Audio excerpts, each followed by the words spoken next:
Persatuan Islam untuk melanjutkan perjuangan membela agama, bangsa dan negara sesuai dengan Pancasila dan Undang-Undang Dasar 1945. FPI Pembela Islam dibubarkan, muncul FPI wajah baru.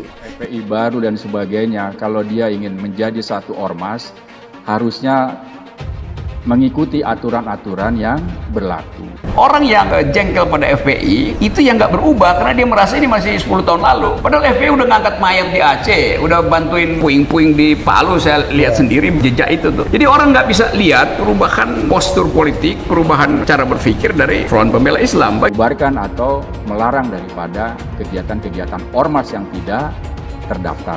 Seluruh pengurus, anggota dan simpatisan Front Pembela Islam di seluruh Indonesia dan mancanegara untuk menghindari hal-hal yang tidak penting dan benturan dengan rezim zalim, maka dengan ini kami deklarasikan Front Persatuan Islam untuk melanjutkan perjuangan membela agama, bangsa dan negara sesuai dengan Pancasila dan Undang-Undang Dasar 1945. Gunanya untuk memberikan perlindungan dan memberikan jaminan keamanan serta keselamatan masyarakat.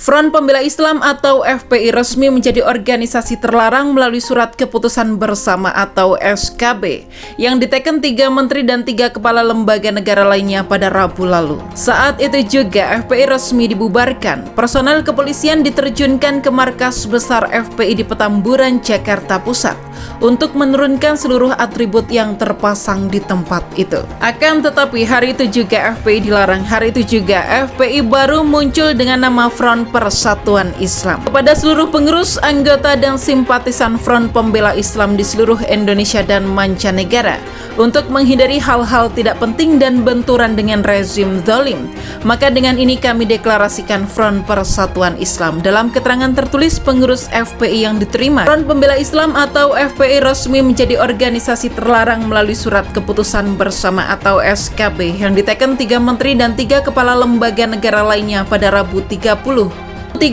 Desember 2020 lalu. Saat itu juga FPI resmi dibubarkan. Personel kepolisian diterjunkan ke markas besar FPI di Petamburan, Jakarta Pusat untuk menurunkan seluruh atribut yang terpasang di tempat itu. Akan tetapi hari itu juga FPI dilarang.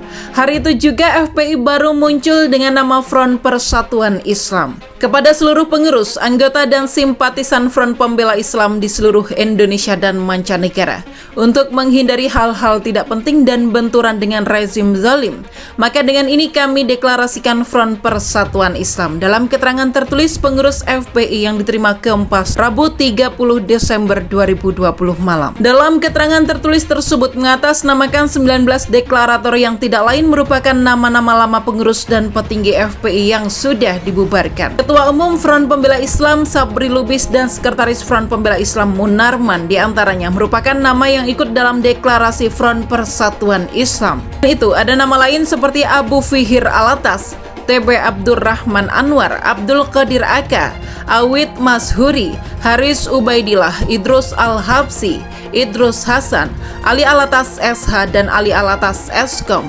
Salah satu pengurus FPI yang baru, Aziz Yanwar, mengatakan tidak akan mendaftarkan sebagai organisasi berbadan hukum ke pemerintah. Dia mengatakan akan memegang legal standing dari putusan Mahkamah Konstitusi nomor 82 PPU 11/2013 yang memperbolehkan suatu ormas tidak mendaftarkan badan hukum.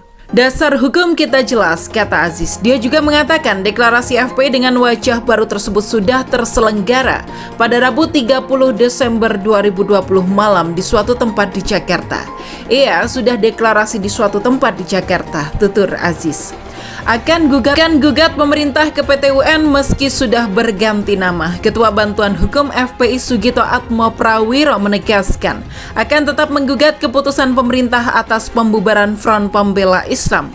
Langkah yang ditempuh adalah langkah konstitusional dengan menggugat ke Pengadilan Tata Usaha Negara Jakarta.